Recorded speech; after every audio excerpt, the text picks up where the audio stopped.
எல்லாருக்கும் வணக்கம். நேயர்கள் அனைவரும் எனக்கு 100 வியூஸ்க்கு மேலே கொடுத்ததுக்கு ரொம்ப நன்றிங்க. இன்னைக்கு வந்து என் பேர் பிரீத்தி. நான் வந்து புக் ரிவ்யூஸ்லாம் பண்ணுறேன். இன்னைக்கு நம்ம பார்க்க போகிற புஸ்தகம் வந்து ஜெய் ஹனுமான்ற புஸ்தகம். இதை எழுதினவர் சுவாமி ராகவேஷானந்தா. இவர் வந்து ராமகிருஷ்ணா மட்டில் தலைமை தாங்கியிருக்காரு.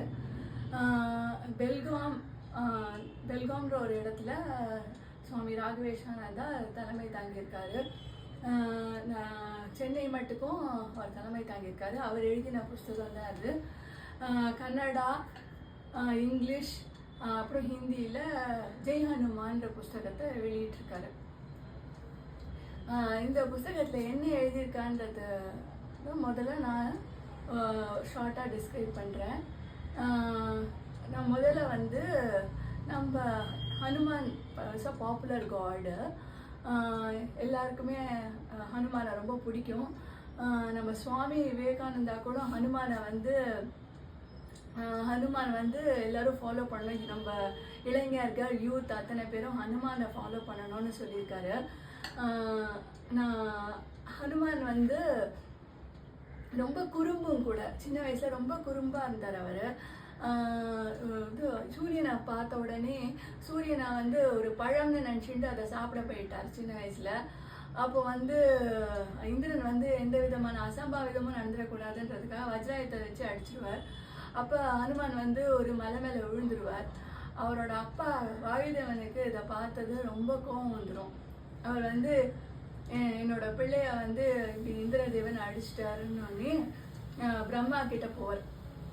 பிரம்மா வந்து வாயுதேவா, நீ காற்றெல்லாம் எடுத்துடாத, உலகத்துலேருந்து காற்று ரொம்ப அவசியம், நான் உன் புள்ள வந்து பிழைச்சிடுவான்னு சொல்லிட்டு ஹனுமானை தடவி கொடுத்த உடனே ஹனுமான் வந்து பிழைச்சிடுறாரு. அதுக்கப்புறம் வாயுதேவனுக்கு சந்தோஷமாயிடுறாரு. அப்புறம் வந்து இந்த கதையில் என்ன இருக்குன்னா, நமக்கு எல்லாருக்கும் தெரிஞ்ச சுந்தரகாண்டம் தாங்க. சுந்தரகாண்டம் வந்து எல்லாரும் படிச்சிருப்போம்.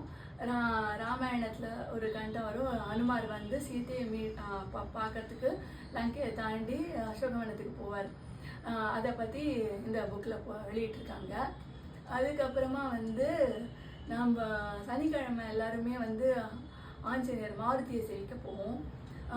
நிறைய பேருக்கு மாருதியை சேவிக்க போவோம். ஆனால் நம்ம ஏன் மாருதியை சேவிக்க போகிறோம்னு ஒரு சின்ன கதை இருக்குது இந்த புஸ்தகத்தில். அது என்னன்னா, சனி பகவான் வந்து பார்க்கறதுக்கு நாரதர் வருவார். நாரதர் கேட்பார், சனி பகவானே, நீ எல்லாரையும் பிடிச்சிப்பியே, மாருதியை மட்டும் ஏன் விட்டு வச்சிருக்க? உங்கள் அப்பா சிவனையும் உங்கள் அப்பாவான சூரிய பகவானும் சிவனையும் கூட நீ வந்து பிடிச்சிப்பியே, மாருதியை மட்டும் ஏன் விட்டு வச்சிருக்கேன்னு கேட்ட உடனே, அதெல்லாம் ஒன்றும் கிடையாது, நான் இப்பயே போய் அவரை பிடிக்கிறேன்னு சொல்லிட்டு சனி பகவான் போய் இப்பயே நான் என்ட்ரி அவர் ஹாரோஸ்கோப்லன்னு சொல்லிட்டு போய் அவரை பிடிக்க போவார்.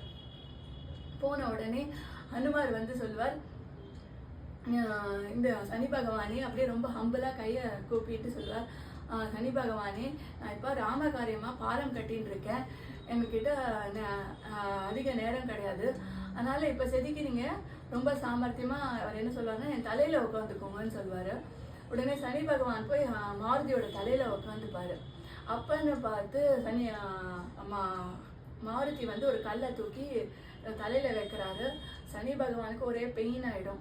அவர் வந்து இது பெயின் தாங்க முடியாமல், மாருதி என்னை கீழே இறக்கி விட்டுடு அப்படின்னு கேட்பார். ஆனால் மாருதி என்ன சொல்கிறாருன்னா, நான் வந்து ராமகாரியம் பண்ணிட்டு இருக்கேன், சாயந்தரமாக இறக்கி விடுறேன் அப்படின்னு சொல்லிட்டு கல்லை மேலே மேலே வச்சு சனி பகவானை வந்து சனிக்கே வந்து ரொம்ப ட்ரபிள் கொடுப்பார். அதுக்கப்புறம் என்ன ஆகும், சனி பகவான் வந்து அப்புறம் சாயந்தரமாக கீழே இறங்கி மாருதி கீழே இறக்கி விட்டுருவார். அப்புறமா சனி பகவான் சொல்வார், இனிமே வந்து உன்னோட பக்தனையும் உன்னையும் நான் வந்து ட்ரபிள் பண்ண மாட்டேன், நான் பிடிக்க மாட்டேன் அப்படின்னு சொல்லிட்டு போயிடுவார். அதனால் இன்றைக்கி கூட நம்மெல்லாம் வந்து சனிக்கிழமை ஆச்சுன்னா மாருதியை சேவிக்க போவோம். இன்னொரு ஒரு கிளை கதை என்னன்னா, நாரதர்கிட்ட ராமர் வந்து வாக்குறுதி கொடுத்துருவாரு, ஆஞ்சநேயருக்கு வரன் பார்க்குறேன்னு. ஆனால் ஆஞ்சநேயர் வந்து இதை கேட்ட உடனே வந்து அவருக்கு கண்ணில் தண்ணி வந்துடும். அவர் சொல்லுவார், ராமரே, உன்னை தவிர என்னால் யாரும் யோசிக்க முடியாது, உடலால் தான் நம்ம 2 பேரும் வெவ்வேறு, ஆன்மாவாலையும் மனசாலையும் நம்ம 2 பேரும் ஒன்றே அப்படின்னுவாரு. அப்புறம் வந்து ஒரு துளசியை வந்து பக்கத்தில் வச்சுட்டு இதை வந்து உன்னோட ஒய்ஃபை அக்செப்ட் பண்ணிக்கோ அப்படின்பாரு. அந்த துளசி மாலை எடுத்து கழுத்தில் போட்டுக்க சொல்லுவார். அதனால் இன்றைக்கி கூட நம்ம மாருதிக்கு துளசி மாலை சாத்துவோம். இதெல்லாம் வந்து இந்த புக்கில் வந்து வெளியிட்டிருக்காங்க. நீங்கள் படித்து பாருங்கள், ரொம்ப சுவாரஸ்யமாக இருக்கும். இந்த வந்து பக்கத்தில் உங்கள் வீட்டு பக்கத்தில் லைப்ரரி இருக்கான்றதை வந்து சப்ஸ்கிரைப் பண்ணி கமெண்ட் பண்ணுங்கள். எல்லாருக்கும் ரொம்ப நன்றி.